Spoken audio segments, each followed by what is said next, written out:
বাড়িতেই বানিয়ে খাও ভীষণই সহজ পদ্ধতিতে চিকেন দরবারি। রইল আজকের এই চিকেন দরবারি রেসিপি। নমস্কার বন্ধুরা, আমি গোপা, তোমরা দেখছো happy with Gopa kitchen cooking. আজকে বানাবো খুবই সহজ পদ্ধতিতে চিকেন দরবারি। রেসিপিটি প্রথম থেকে শেষ পর্যন্ত দেখার অনুরোধ রইল। চিকেন দরবারি বানানোর জন্য এখানে নিয়েছি আমি 1 কেজি চিকেন। চিকেনটা ভালো করে ধুয়ে পরিষ্কার করে নিয়েছি। এবারে চিকেনের মধ্যে দিয়ে দেব 1 চামচ আদা রসুনের পেস্ট, দেব লবণ, স্বাদ অনুসারে লবণ দিয়ে দিলাম, আর দিয়ে দিচ্ছি কিছুটা কাঁচা সর্ষের তেল। সমস্ত কিছু দিয়ে ভালো করে মেখে নেব। মেখে নিয়ে 10 মিনিটের জন্য ঢাকা বন্ধ করে রেখে দিতে হবে। গ্যাসে একটা কড়াই বসিয়েছি। প্রথমে কড়াইয়ের মধ্যে কিছু মশলা ভেজে নেব। নিয়েছি এখানে গোটা জিরে, মৌরি সব 1/2 চামচ করে নিয়েছি। তোমরা তোমাদের চিকেনের পরিমাণ বুঝে মশলা ব্যবহার করবে। নিয়েছি গোটা গোলমরিচ, 7-8টা আমন্ড আর কিছুটা কাজু বাদাম। দিয়ে দেবো একটা স্টার অ্যানিজ, একটা বড় এলাচ, দিয়ে দেব 3টে ছোট এলাচ আর 3টে লবঙ্গ, একটা দারচিনি, 4টে শুকনো লঙ্কা। ঝালটা নিজেদের পরিমাণ বুঝেই ব্যবহার করবে। দিয়ে দিচ্ছি জায়ফল, আর নিয়েছি কিছুটা জয়িত্রী। এটা হচ্ছে চিকেন দরবারির একটা মশলা। শুকনো খোলায় মশলাটা কিছুক্ষণ ধরে ভেজে নেব। সমস্ত মশলাগুলো ভাজা হয়ে গেছে। এবারে মশলাগুলো তুলে নামিয়ে নেব। খুব সুন্দর গন্ধ বেরিয়েছে, তখনই বুঝে যাবে যে মশলাটা ভাজা হয়ে গেছে।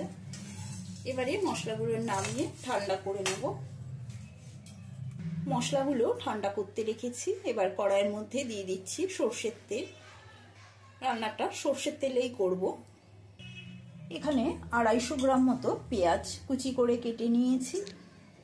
সর্ষের তেলটা গরম হয়ে গেছে। তেলের মধ্যে দিয়ে দিচ্ছি সামান্য চিনি। এবারে এই তেলের মধ্যে পেঁয়াজ কুচিগুলো দিয়ে দেবো। এই রান্নাটা তেলের পরিমাণটা একটু বেশিই লাগে। পেঁয়াজটা ভেজে নেব। ভেজে নেওয়া মশলাটা গুঁড়ো করে নিয়েছি। পেঁয়াজটা লাল লাল করে ভাজা হয়ে গেছে। এবার এখান থেকে কিছুটা পেঁয়াজ তুলে নেব। কিছুটা পেঁয়াজ তুলে নিচ্ছি।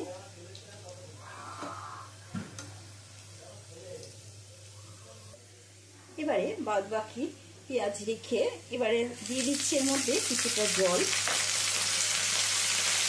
জলের মধ্যে দিয়ে দেবো 1/2 চামচ হলুদ গুঁড়ো, দিয়ে দেবো 1/2 চামচ কাশ্মীরি লঙ্কার গুঁড়ো, আর দিয়ে দিচ্ছি একটা টমেটো স্লাইস করে কেটে নিয়েছি।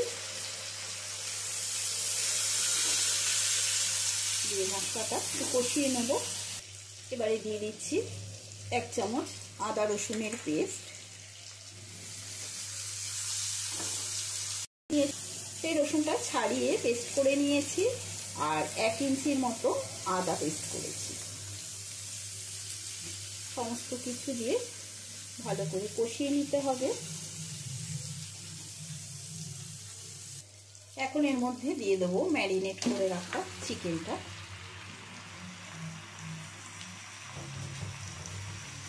চিকেনটা দিয়ে কষিয়ে নেব। গ্যাসের স্টিমটা মিডিয়ামে রেখেছি।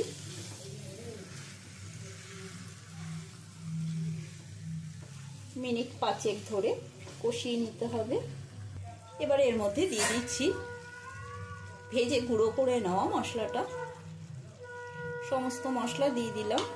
দিয়ে দিচ্ছি এর মধ্যে হাফ চামচ ধনে গুঁড়ো। আমি মশলা দিয়ে কষিয়ে নিচ্ছি,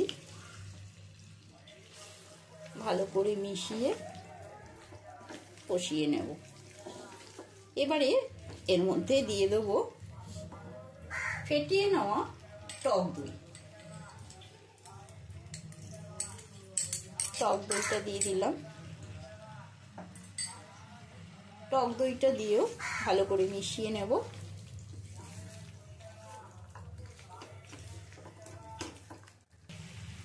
দিয়ে দেবো আবারও কিছুটা লবণ, যেহেতু চিকেন ম্যারিনেট করার সময়ও কিছুটা লবণ দিয়েছি, সেজন্য এখন অল্প লবণ দিলাম। আর দিয়ে দিচ্ছি দইয়ের বাটি ধোয়া জল।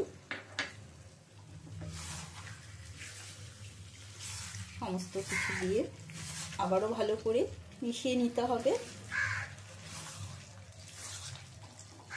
এবারে এর উপর থেকে দিয়ে দেবো ভেজে রাখা পেঁয়াজটা।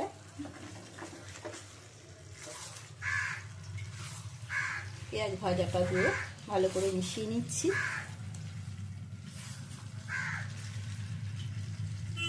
এবারে 5 মিনিটের জন্য ঢাকাটা বন্ধ করে দিলাম, গ্যাসের স্টিমটা লো টু মিডিয়ামে রেখে। ঢাকাটা সরিয়ে নিচ্ছি। চিকেনে দই দেওয়ার ফলে একটু জল বেরিয়েছে। একটু আবারও নেড়ে চেড়ে নিলাম। খুব সুন্দর কিন্তু গন্ধ বেরিয়েছে। এই চিকেন তরকারি তোমরা গরম ভাত, রুটি, পরোটা এসবের সাথে, এমনকি পোলাও, ফ্রাইড রাইসের সাথেও খেতে পারো, খুবই অপূর্ব লাগে।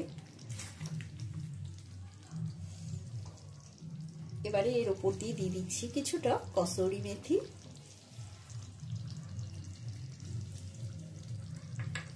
কসুরি মেথিটা দিয়ে আবারও কিছুক্ষণের জন্য ঢাকা বন্ধ করে দিলাম। আবারও ঢাকাটা সরিয়ে দিচ্ছি। এবারে এর উপর দিয়ে দেবো একটু ফ্রেশ ক্রিম। তোমরা চাইলে এর মধ্যে বাটারও দিতে পারো।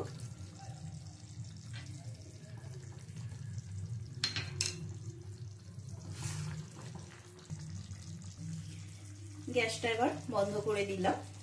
দেখো কি সুন্দর কালার এসেছে।